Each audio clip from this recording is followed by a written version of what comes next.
all together. Hello, and welcome to Covert Castaway. I'm Holly. Je suis Stéphane. Join us as we share what we learn and how we're making the transition to liveaboard cruising. I'm so excited to talk to you, Tom.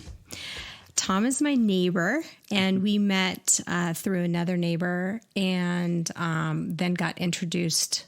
Where did we meet? At the dog park? On the way. On the way to the dog park. Yeah, cool. So Tom has the best job in the world. You get to blow up sales for a living. Kind of. So we're going to talk about that today. Actually, Tom works at North Sales. Yeah. So tell me a little bit about what you do. Yeah, so I'm the materials engineer at North Sales here in Minden, Nevada. So I do a lot of qualification testing on the materials used in the sales, specifically for the 3DI process. So cool. So we went down, I think I mentioned in an earlier podcast, we went down to we didn't know we lived next to the Minden facility, which is one of the biggest, what do they call it? Lofts. Production. What do you call it? Yeah. There are tons of lofts for North Sales all around the world. There are kind of really only two production facilities. So here in Minden, and we have a sister plant in Sri Lanka. Cool.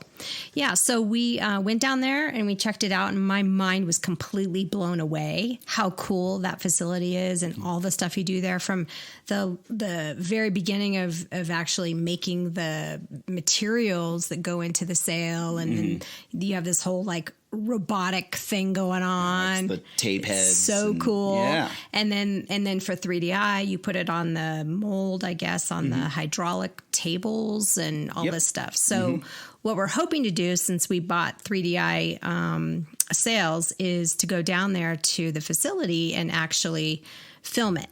But anyway, so since we're now friends and you guys were hanging out, I was like, hey, can you talk to me a little bit about what you do for the podcast? So that's why we're here. So how did you get into it? Like, what made you think you wanted to go into the sale business in general? Like, where did that come from? So, yeah, kind of a little bit out of the blue. I do not have really much sailing experience. I've been sailing on Lake Tahoe, but that was more of a drinking experience than a sailing experience. But I was a physics major in college with a material science concentration. Then I worked in the semiconductor industry for 5+ years. And then I was living here on top of Kingsbury and kind of saw a job opportunity at North Sales and was really surprised to see sailboat sales made in the desert. In the desert. It's so strange. And it fits really well with your lifestyle, which is a lot of snowboarding. Yeah. So it works out fine. Yeah. So if you do get a physics major, there is a dream job for you in a place like Tahoe where you can also pursue your dreams. Yeah, exactly. So you hooked up with those guys, and how did it start? Met Per Anderson, who's actually a world famous sailor. We met him on our tour. He actually gave us the tour. Yeah. Per's awesome. Yeah. He's badass.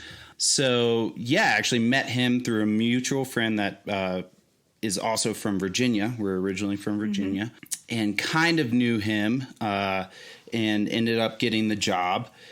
And what did he say? Like, hey, come down and blow up some sales? No, actually, he said come down and try to break some material. Okay, all right, that's better. Yeah. So what is that like? What do you do every day? So I guess there are kind of two different major aspects of the job. One is quality side and one is R&D. So, one big part of it, especially these days, is quality, especially with the supply chain issues that are going on everywhere. Yeah. We've had to look for various suppliers and qualify new material. That's all well and good. R&D is always more fun. Yeah. So that's the part I always enjoy more. And that's kind of making new tapes, working with the designers to kind of come up with, new tape layouts and whatnot. New techniques and methods or new materials as well. There's a big initiative in North Sales to move towards more greener materials, more greener processes. Oh, really? Oh, cool. So there's a lot of testing and things going into that. So hopefully in the future there will be some more things coming out. Cool. And so, when we were first thinking about 3DI sails, besides the fact that they look really badass, they're supposed to hold their shape better, have a more beautiful sail, so what's the philosophy behind that? Like, as you've been involved with that kind of design? Yeah. So, in my opinion, the 3DI technology is the most optimized technology. You're getting an absolute maximum of the high modulus fibers with a minimum of the adhesive. There are no films. It's pretty well optimized to be the best sail it can be. The other aspect of it is that it's pretty much fully customizable, right? So that second part of the process you were talking about, that's tape heads. So those things can lay down our unidirectional tapes in any direction, any number of plies, and that allows us to really customize each sail for the sailboat itself and for the needs of it. Because we make sails for different reasons. We make sails for cruisers, or for the America's Cup, or for super yachts. And we were there and we saw the biggest sail I'd ever seen in my life. Yeah. Those super yacht sails are insane. I mean, the cleat was like, I don't know, like a foot thick or something. Yeah. It looked like. It was amazing. Yeah, it's insane. Yeah. They have to do the finishing on that, which I'm not too involved on the finishing side, but walk by them and they're just taking heavy duty drills and jigsaws to it to do the cutting on it. Yeah, that's amazing. Yeah. Wow. Yeah, and one of the things that we were kind of thinking about when we were deciding on North Sails versus a different sail manufacturer is the delamination. Mm-hmm. And so you've probably been involved in a lot of the testing and stuff for that. Can you talk about that? Yes. So yeah, that's actually a big part. Not that happened with your sails, but with what happened to people. With these kinds of sails. Exactly.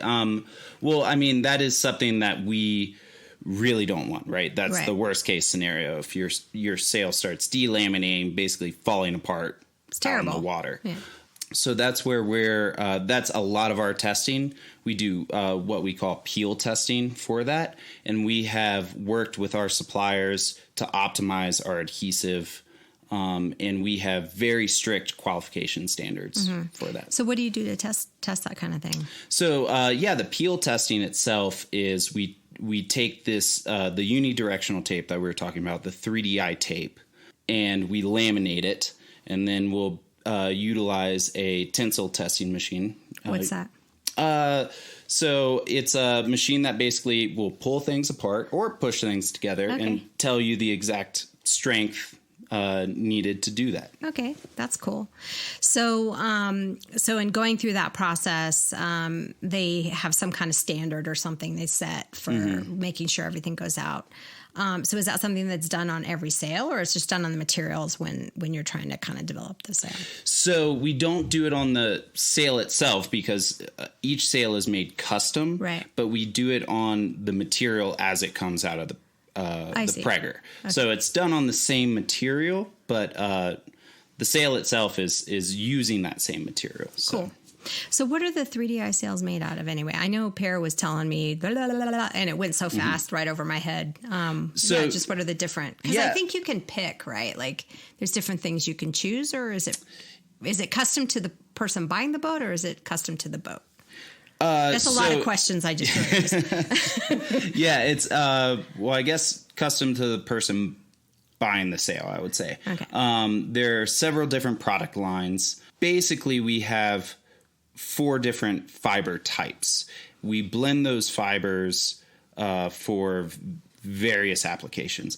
But the 4 different fiber types are carbon fiber, aramid, which brand name is Kevlar. Kevlar, okay. Dyneema, which is also a brand name, and then polyester. And so we, in general, so it's in general a blend of those fibers in various quantities, depending on the application. So I think he was explaining that the racing boats, they get more carbon, and less Kevlar.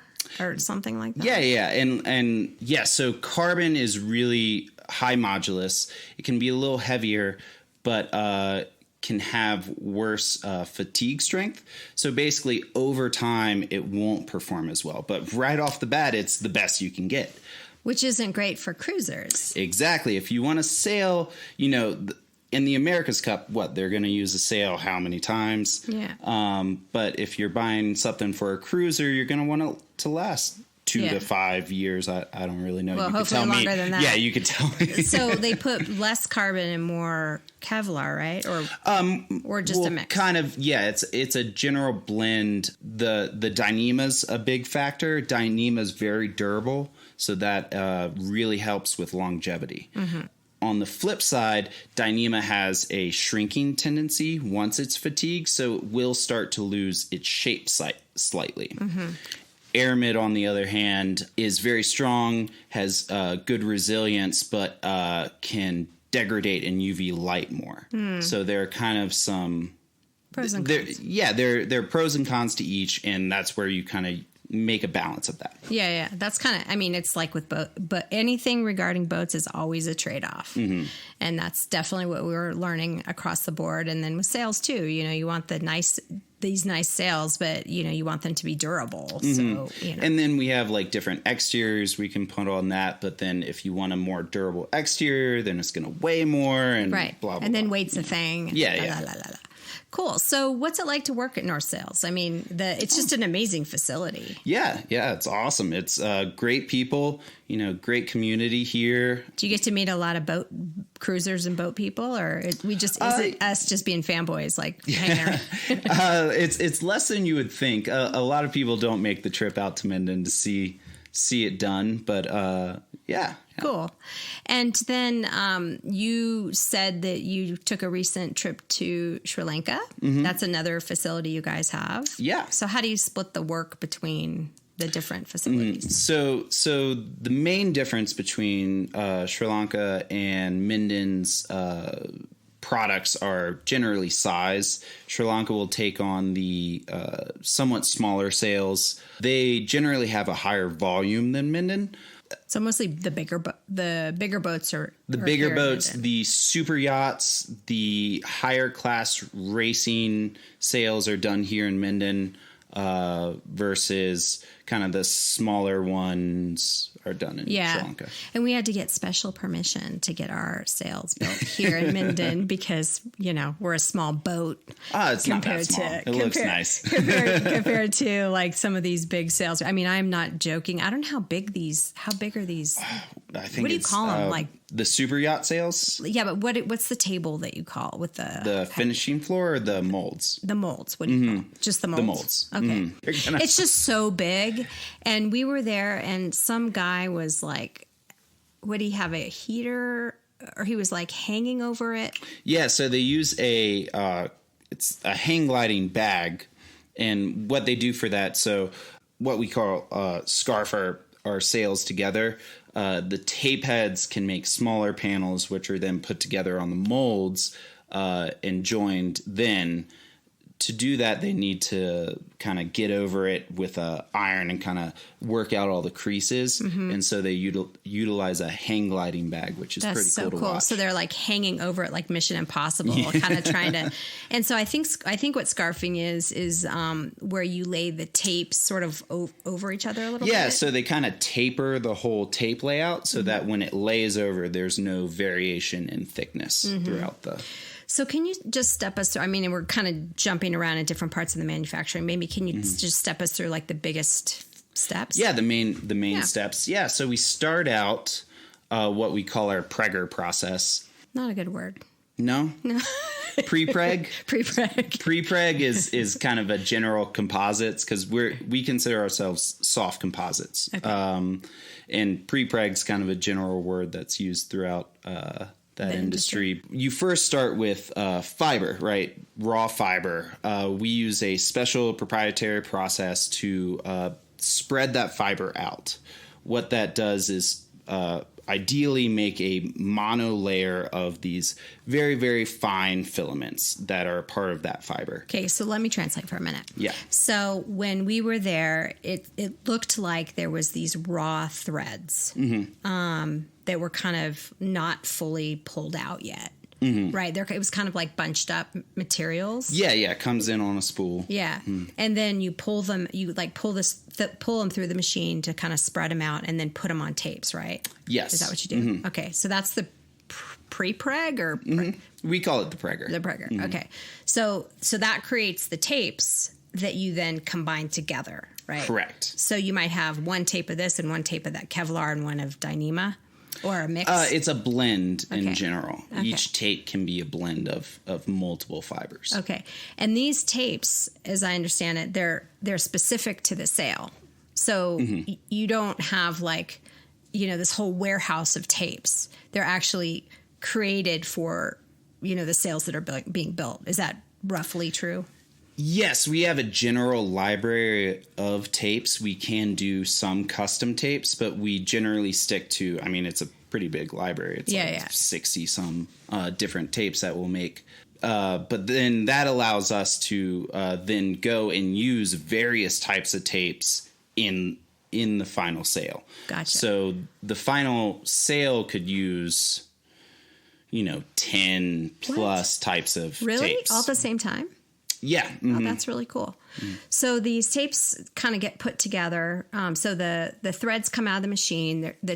What I'm describing as tapes are, it's sort of like laying over, as if you're laying over, the best description is probably wax paper, over these tapes. And then there's a refrigeration process, I guess, or a curing process? Yeah, so we use some big old beer coolers to basically slow it down. That helps us with basically creating the amount of material needed for production and to keep it in before it goes bad, because having it in the cooler allows it to slow down the curing process so that we can kind of keep some around to utilize later on. So as you're kind of building them. Yeah. Okay, so someone comes in and says, okay, I want this sail. So what happens after the tapes? So basically each sail is custom. So we get the design team. They work with the salesman who knows the type of boat, the application they're looking for, the weight that they're looking for, cruising all those or things. Racing. Yeah. Yeah. Price range. Yeah, exactly. Okay. All those things. The designer then makes an absolute custom build sail utilizing these tapes that we're talking about. That gets then transferred to us. We make the tapes that are needed for it. The design goes straight into those tape heads, which lays them out. The tape head is the robot thing I was talking about. Yeah. I would describe it like a 3D printer for sails. That is so cool. This thing is it's so big. Yeah. And how many of those do you guys have? Is it 7? 7? So we only saw 2, I think, when we went. So that's really cool. So this tape head robot thing, so it looks kind of like, it looks like a huge printer because it rolls back and forth over. It's connected to some software program or? Yeah. Is it like a CAD design or something? Yeah. It's general. Again, it's kind of similar to some 3D printing softwares. Cool. So it lays it all out, and it does it saying, how long does it take to do that? That can vary a lot on thickness, size, a bunch of different things. But generally, we can make a panel, probably in an hour or so. What? Which a panel is probably only part of a sail. Okay, all right. So it's not the full sail. Yeah. So a full sail would take, like a week? No, full sail with all 7, we have multiple tape heads, so we could be working on multiple panels at a time. Full sail could probably be done in a few days. Oh, okay. That's actually fast. Yeah. Faster than I thought. So once this is all laid out, then I think they were describing what happens next. You have to take it off and let it rest, right? Yes. So then that's the rest of the curing process. So it does take a while. So we what I call consolidate it on the mold, and that's what gives it its shape in the actual airfoil shape that you're looking for. but then it goes onto the curing floor and is allowed to cure for the appropriate amount of time, and then it moves on to the finishing process. Okay, so what's that? So the finishing process, that's where they cut the luff lines, do all the webbing for the tack and the clue, and so make it look like a sail. It's an actual sail, not just like a piece of material at that Yes. point. Mm-hmm. Okay, cool. And just back to the hydraulic, how, like, what variation is that? I mean, not every sail is as deep or as shallow, obviously, because there's all different sails. But I'm just curious, like, how big is that variation? Yeah. So the different molds have different limitations in how deep they can make the curve. Downwind sails, of course, kind of have a much deeper camber than upwind sails. Yeah, I mean, it's so amazing to see these sails in action because they just look so beautiful and perfect. So hopefully Stefan can keep them trimmed that way. He's over there giggling. He's so excited about the sails. So, well, that's so great. So you're over there testing away and coming up with new ideas and helping us. And it's so great because we really appreciate everything you guys do. And I know there's a big team over there, and we're excited to have our sails come out. And so the coolest thing, though, is, you get to live up here in Tahoe and chill out in the mountains and best of do both other worlds. things. Yeah, it's awesome. And it's been so great to get to know you, and we're excited to come back and see you in action. Yeah. Cool. Yeah. Thanks for your time. Well, thank you for having me. Okay, cool. Thank you for listening. If you like this podcast, please subscribe, like, or share with another Covert Castaway. Fair winds for now.